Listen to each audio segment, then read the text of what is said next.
Hi, I'm Maciek. We are in the Tatra Educational Park, and I am the caretaker of 3 foxes. I'll introduce them and tell you a bit about them. First, we have a polar fox named Shron.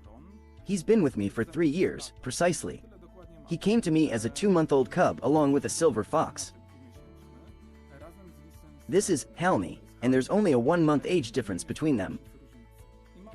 Then we have Limba, a flame-colored vixen, not entirely red, who is 2 years old. These are foxes rescued from fur farms, so they can't return to the wild because their parents didn't teach them how to hunt for food.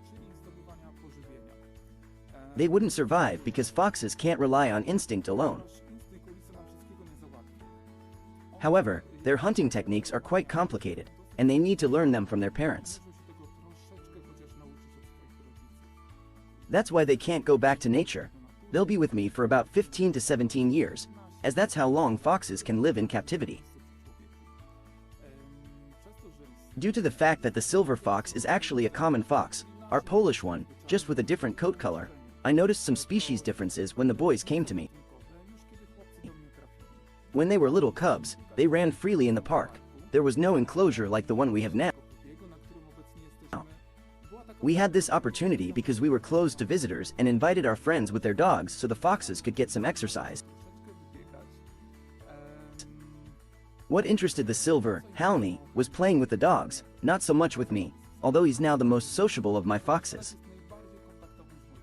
But the polar fox immediately followed me, and it's quite interesting why.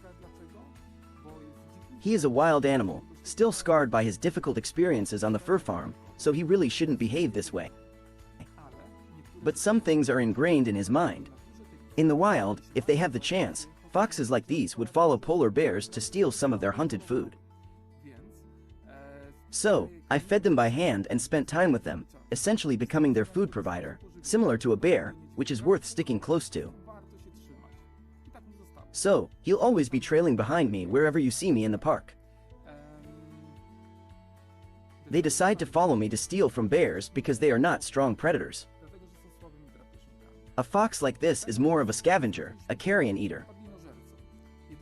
The only thing it can hunt are lemmings, something similar to hamsters. It might eat a chick, an egg, or a fish, but even a seagull or a tern can drive away such a fox. It's tiny, has tiny teeth that barely protrude above its gums. It's really not a skilled predator, but it also has no natural enemies. So, such a fox never had to become very intelligent, especially when compared to our common Polish fox, which is a bit smarter. Sometimes people worry about how he adapts to our Polish temperatures, which are different from the polar regions. Very well, because right now he has summer fur, but in winter, he gets perfectly white and very thick fur. So thick that it's hard to get through to his skin. It's designed to insulate him from extreme cold temperatures. He sheds his winter fur every May, and he looks very ugly then. If you see him during that time, please don't ask if he's sick or dying, as some people have done. On the other hand, our common Polish fox is incredibly intelligent because it's a nearly perfect predator. Better than a lynx or a wolf, but it also has to take care of its own safety. Such a tiny 7 kilograms fox. Its hunts often end in success.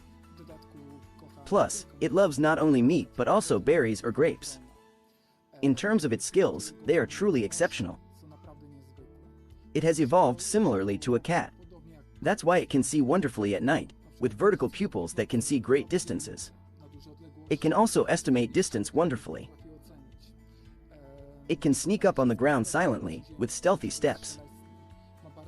It has very dexterous paws, so it climbs well. It can jump up to 2 meters high. It runs at almost 50 kilometers per hour. It's really incredibly muscular, but not like your pit bull or Amstaff, more like a cat. Its long tail helps it maintain balance. As for its bite, even though it's a tiny creature, its bite is as strong as a German shepherd's. It's truly amazing. They are also great fathers. Despite their incredible intelligence, they can be a bit of a mess. If a fox lives in a burrow, it cleans it only once a year. If a badger takes over the burrow, it will start cleaning it. Badgers are much tidier. Foxes, whether polar or common, live very short lives, around a year and a half. Maximum 5 years for polar foxes who often die of hunger. As for common foxes, they usually die from diseases. However, under my care, they can live for 15 to 17 years. They are much hardier than dogs. My task is to take care of not only their biological needs but above all their psychological ones so that they can adapt here.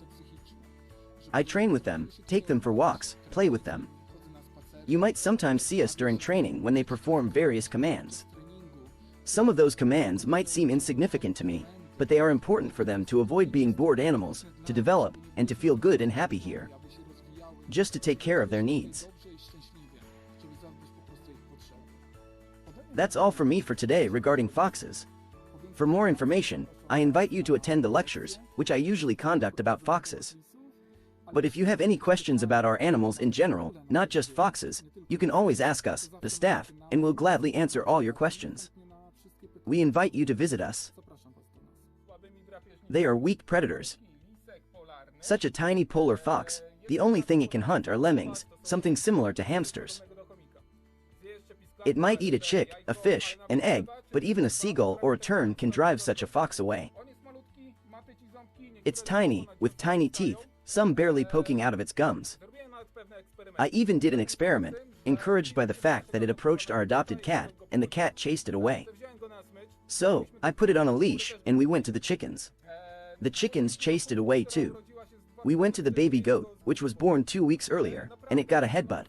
It really doesn't pose a threat to our animals.